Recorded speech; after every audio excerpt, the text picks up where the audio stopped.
Et bonjour tout le monde et bienvenue sur la page du CFCI. Je suis Véronique Girard, je suis coach professionnel certifié et surtout je fais partie de la belle équipe du CFCI.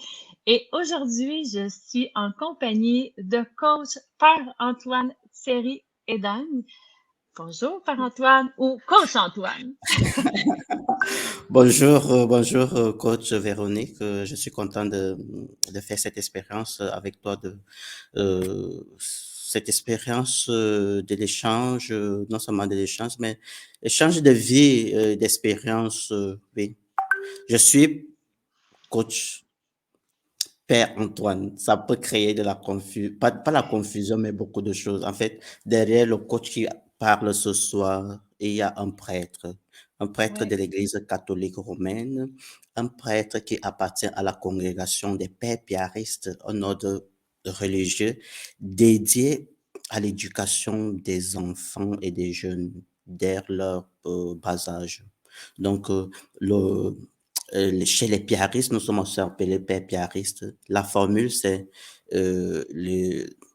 l'évangélisation à travers l'éducation. Et je pense que euh, le coaching s'y trouve aussi.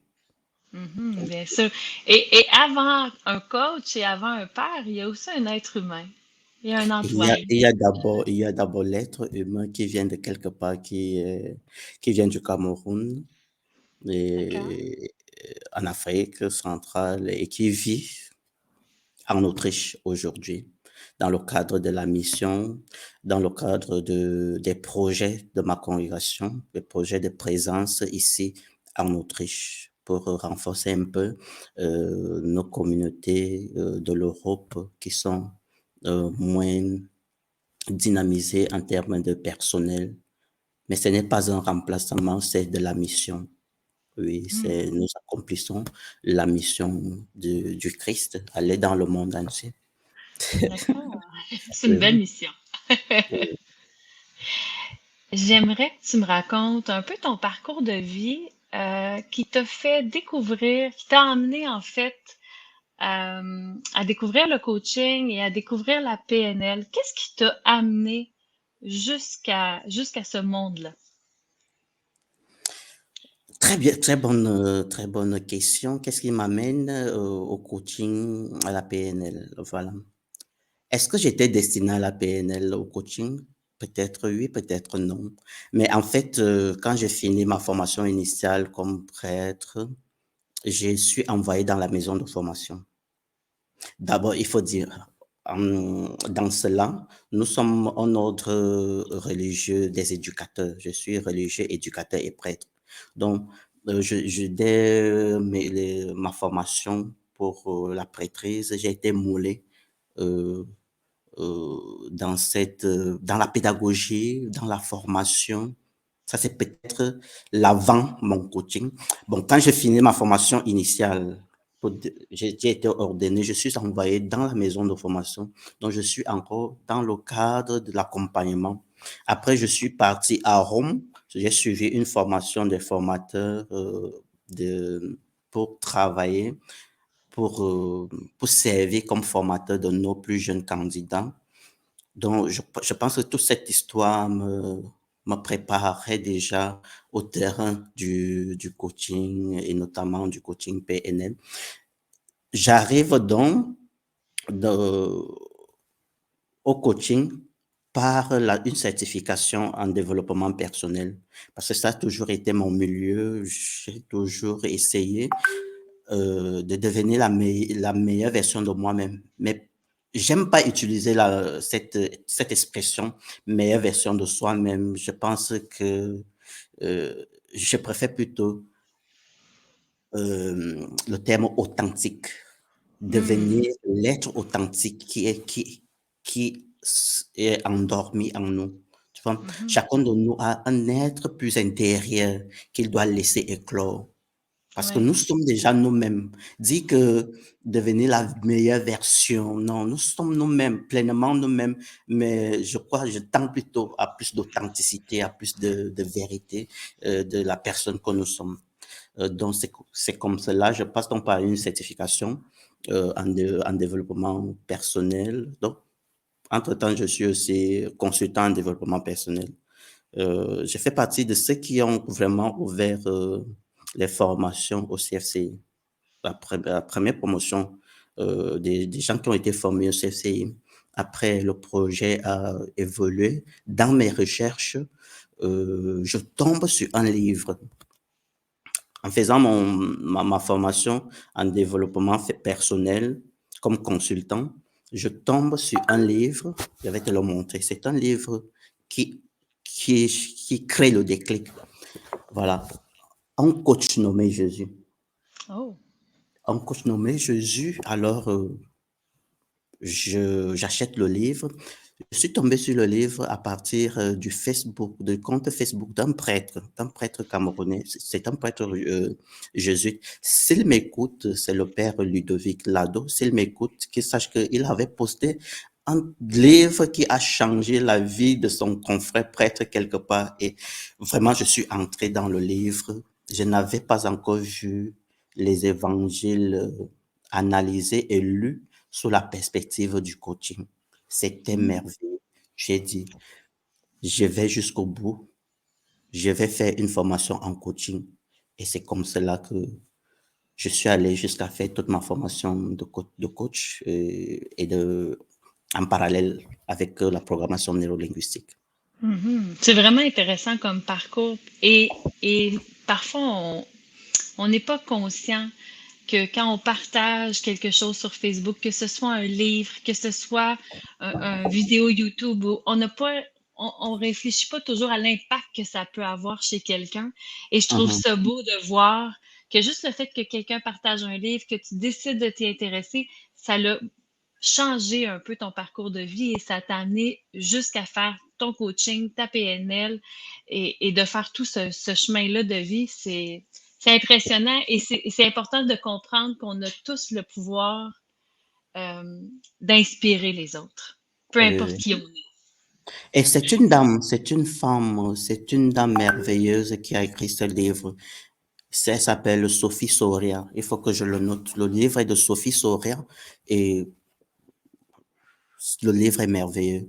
Merci à Mhm. Sophie Soria. Elle a aussi inspiré un prêtre à suivre cheminement coaching, se faire coacher lui-même et devenir coach. Et ça a vraiment transformé ma vie, notamment le coaching PNL avec ses méthodes, avec ses stratégies et ses outils. Je trouve que jusque-là, je n'ai pas la prétention d'avoir parcouru tous les outils du coaching, mais l'outil de la programmation neurolinguistique est un outil, euh,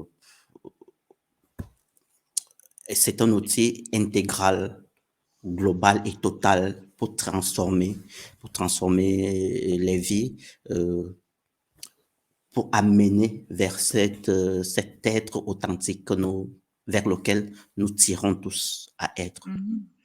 Oui.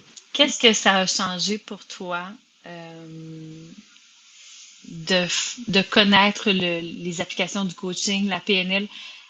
Est-ce qu'il y a un avant et un après? Je sais que c'est une transformation, ça se fait de jour en jour et on n'est pas une transformation qui se fait comme ça, mais est-ce que pour toi, tu y vois un changement, une transformation? Quel est l'impact que ça a dans ta vie aujourd'hui d'avoir fait ton coaching et de connaître l'outil de la PNL?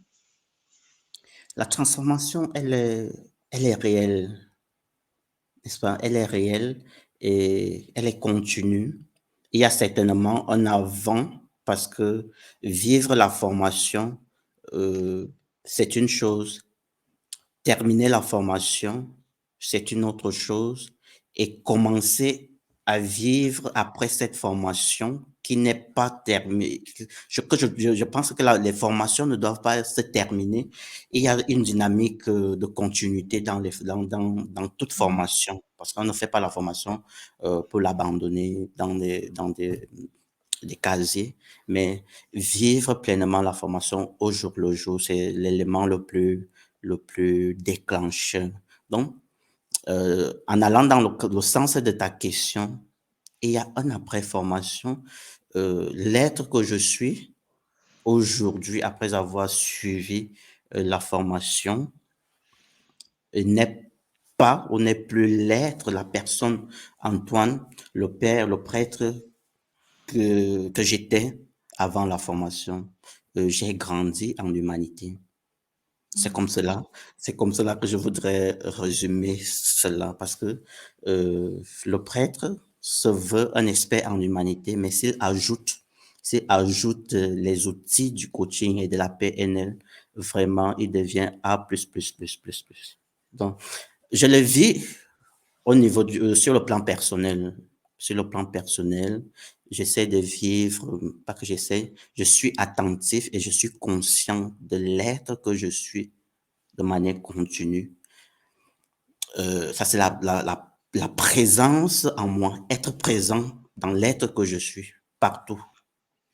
Je le vivais certainement de manière inconsciente, mais avec la formation coaching, j'ai la conscience éveillée à tout temps de vivre pleinement la personne que je suis en tout temps, dans la présence la plus authentique, n'est-ce pas, de moi-même. Ça, c'est une chose. L'autre chose, c'est dans la visualisation de ma vie, de ce que je pense de ma vie dans 5 ans, dans 10 ans. Donc, j'ai des trajectoires, j'ai des chemins que je prépare, n'est-ce pas? Et de façon très consciente, n'est-ce pas? J'ai des projets. Je voudrais dire, le coaching m'a permis de structurer mon projet sacerdotal, mon être de prêtre. Parce que je vivais certainement ma prêtrise avec toute la formation que j'ai eue dans l'Église, une formation solide, mais je n'avais pas certains éléments de clarification de mon projet de sacerdotal, mon projet en tant que Antoine, comment il vit son sacerdoce aujourd'hui. Donc, la formation en coaching m'a permis donc de structurer cela, de schématiser cela et de modéliser le prêtre par excellence qui est Jésus, n'est-ce pas? Qui est aussi en passant le coach par excellence.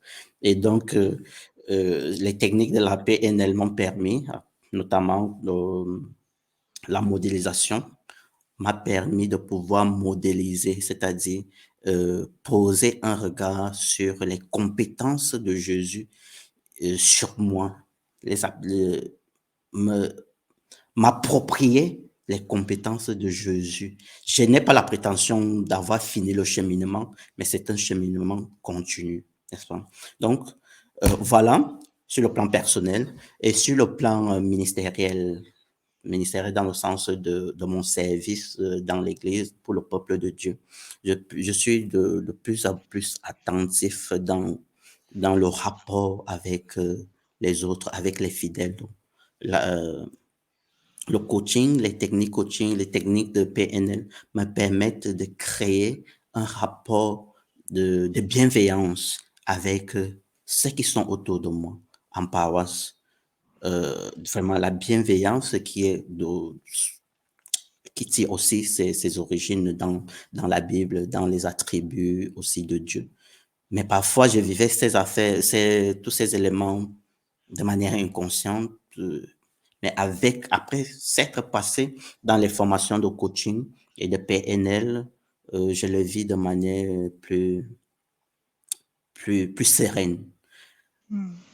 Ça m'aide à créer de la synchronisation avec les fidèles. Ça, ce sont des techniques de PNL. Ça m'aide à mieux communiquer avec mes chrétiens. Je suis attentif, je suis présent, j'essaie d'écouter, l'art de l'écoute. Dans notre formation, la formation dans les séminaires, on nous apprend tout cela, mais avec la plus-value du coaching et de la PNL, c'est vraiment un autre niveau un autre niveau d'apprentissage. Donc, l'écoute, savoir écouter. Je crois que euh, cela, si chacun apprenait l'art de l'écoute de l'autre en communication, cela résolverait euh, 80% de nos conflits qui naissent par le manque, ou bien pas le manque, par des faiblesses, des limitations dans la communication. Donc, Mm. je résume. Sur le plan communicationnel, la PNL, le coaching m'ont aidé à mieux structurer mes communications avec le peuple de Dieu, n'est-ce pas? Et dans le même sens, la communication à travers les homélies du dimanche, j'ai changé les approches, les cadres de mes prédications du dimanche. Euh, Avant ma formation, j'étais dans la dynamique de venir et de donner, d'enseigner de façon magistrale. Oui, ça, c'est une façon de faire des homélies, mais aujourd'hui, j'essaye vraiment d'entrer en communion avec euh, les fidèles qui sont là le dimanche et comment je crée cette communion à travers des questions puissantes, n'est-ce pas? M'inspirant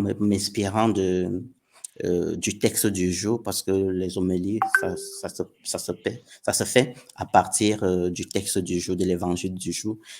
Donc, je m'appuie sur l'évangile et j'ai créé le contact, le rapport par des questions puissantes avec mon auditoire et il y a plus de vie. Il y a plus de vie que de venir et de prononcer quelque chose qu'on a préparé, certainement l'enseignement de l'Église, mais je trouve qu'il y a plus de vie à passer aussi par des questions puissantes. Les gens se sentent dans l'affaire, qui, une affaire qui reste l'affaire du prêtre qui parle là, après avoir annoncé l'évangile, il parle de ces choses, et ça, c'est comme si il n'y avait pas de contact avec le peuple qui écoute, mais les questions puissantes que nous développons dans le cadre des formations de coaching m'aident aujourd'hui.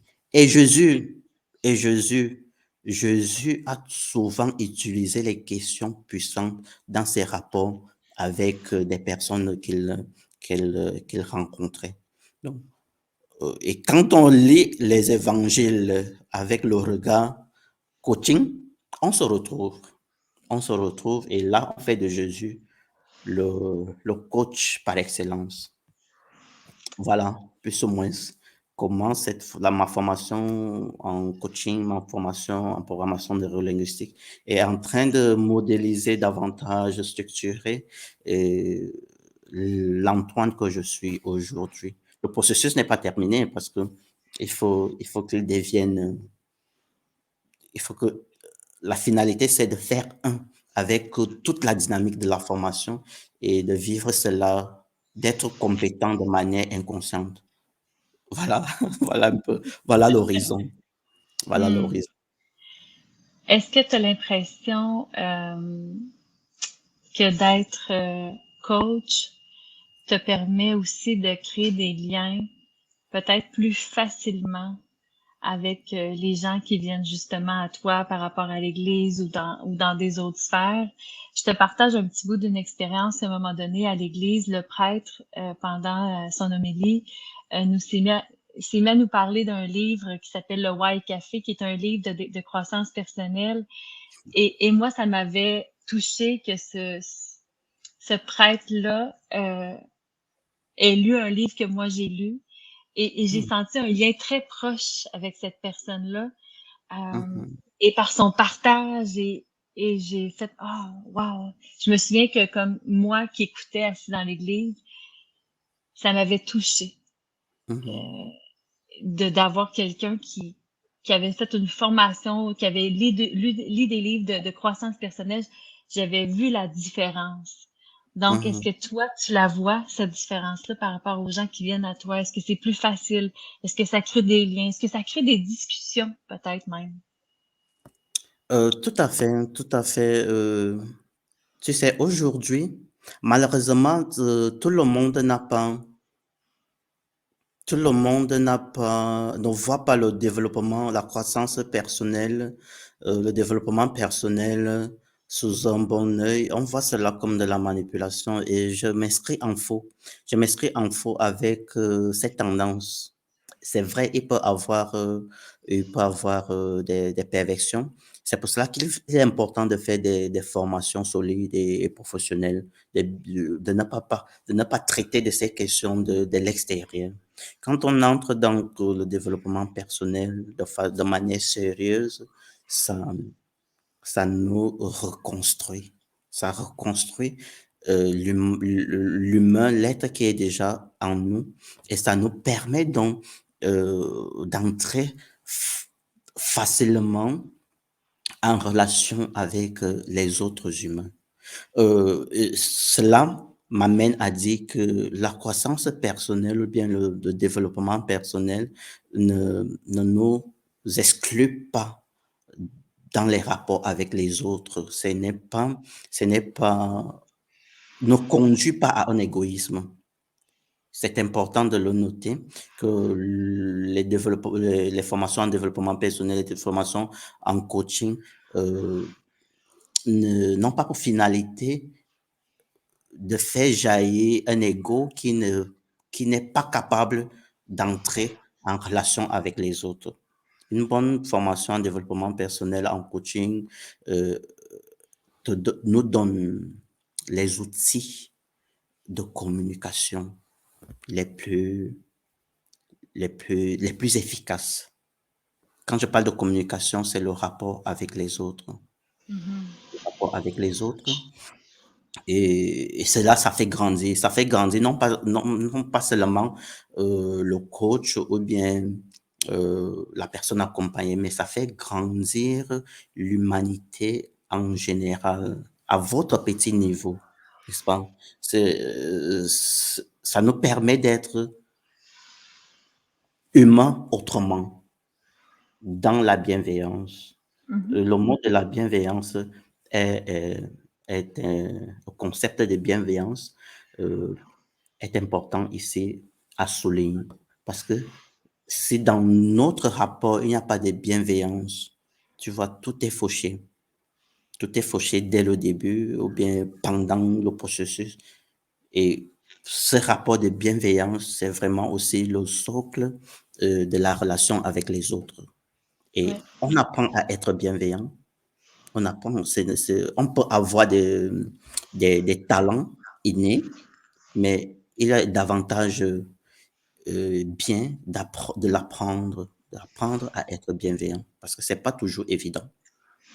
Et c'est pour dire que les formations en coaching, en développement personnel, avec tous les outils qui existent, participent, notamment la programmation neurolinguistique, ça participe donc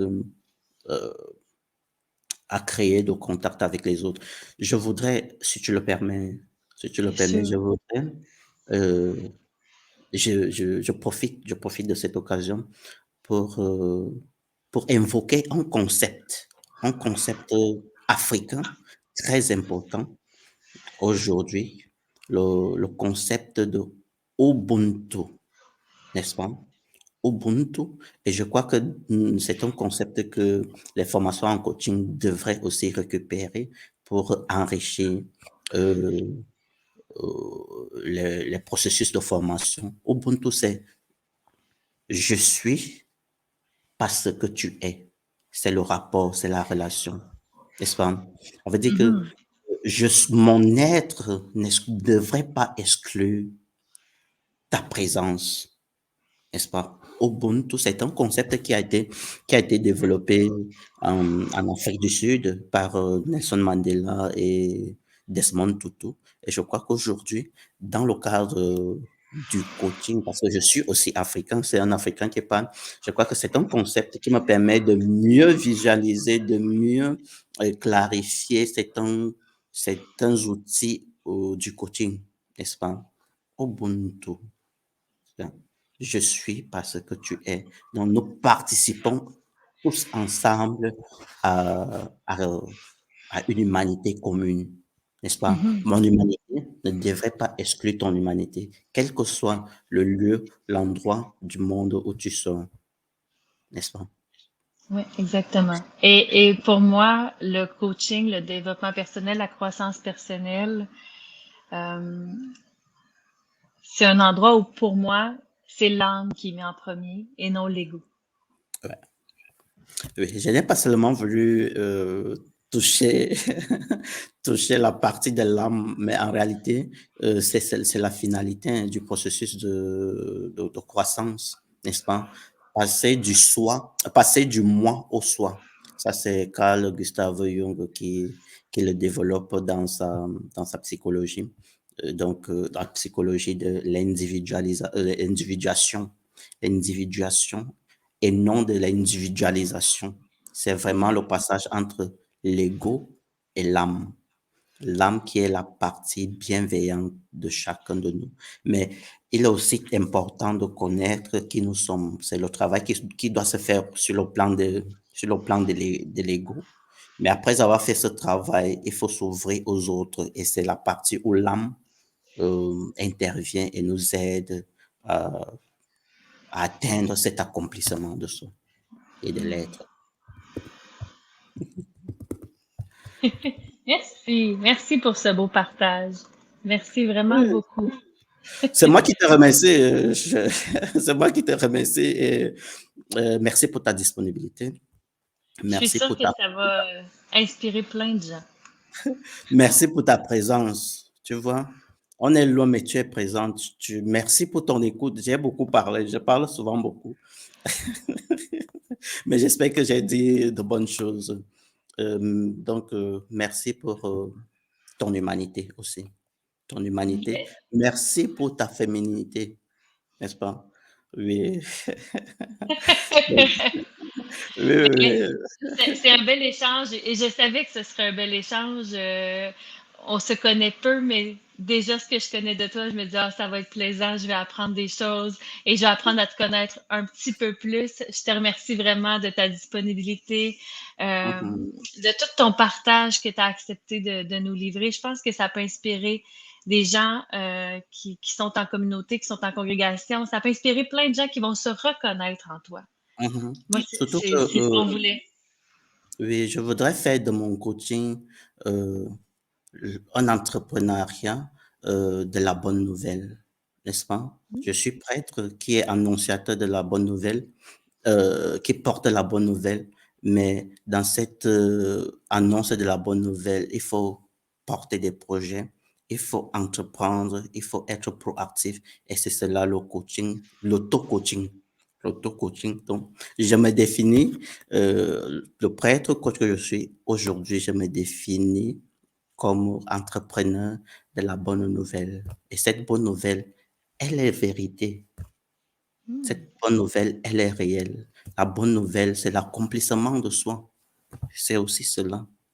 Mhm. Exactement. Ben, Merci. merci. Je vais terminer sur l'information que le CFCI offre une nouvelle cohorte de coaching qui va commencer à la mi-mars. Et Mhm, donc, vous allez pouvoir se voir sur la page du CFCI où il y a toutes les informations. Vous pouvez écrire à Cyril, vous pouvez m'écrire. Et si je mhm. me trompe pas, cher coach Par-Antoine, tu fais partie de l'équipe et tu vas enseigner dans cette nouvelle cohorte qui arrive. On est des Naturellement, collègues maintenant. c'est un privilège de faire partie de l'équipe du CFCI. C'est, Vraiment. oui, C'est un honneur de partager et qu'on soit maintenant des collègues. ok, je t'en prie. Mais merci à tous. Je vous revois la semaine prochaine avec un jeune entrepreneur qui s'appelle Freddy, qui a accepté de partager son parcours aussi. Donc, Mhm. à la semaine prochaine. Et si vous avez des questions, si vous avez des commentaires, vous pouvez les écrire. Soit moi, Antoine ou Cyril, on va se faire un plaisir de vous répondre. Donc, merci à tous. Est-ce que tu me permets de faire un coucou à tous les collègues du Bien CFCI? Coucou tout le sûr, bien monde. sûr. Salut tout le monde, le CFCI, Union de prière de cœur, et que le Seigneur vous bénisse. Que le Seigneur vous bénisse. Ciao, ciao, ciao. Merci. Au revoir tout le monde. Au revoir.